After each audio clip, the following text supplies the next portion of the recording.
So hello everyone, কেমন আছে তোমরা সবাই? আমি অর্পিতা। তো আজকে আবার একটা ভিডিও নিয়ে আসলাম। তো বাড়িতে থাকলে আমার ঘোরাফেরাই কাজ, আর বাবা বাইকটা বের করলে আমিও রেডি বাবার সাথে যাওয়ার জন্য। যেহেতু আমি এখানে থাকি না, তো এই দিকটা তেমন একটা আসা হয় না, আর এটা আমাদের বাড়ি থেকে একটু দূরে হয়, তাই বাবাও তেমন একটা আসে না।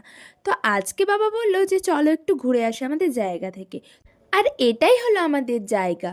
আর এখানে অনেক ঘাস পাতা হয়ে অনেক নোংরা হয়ে আছে, জঙ্গল হয়ে আছে। এটা অনেক দিন আগে পরিষ্কার করা হয়েছিল, বাট আমরা এখানে আসি না, তো তাই জন্য করাও হয় না। আর বাবা একটু আধটু ওইদিকে পরিষ্কার করছিল, আর আমি একটু ঘুরছিলাম এদিক ওদিক।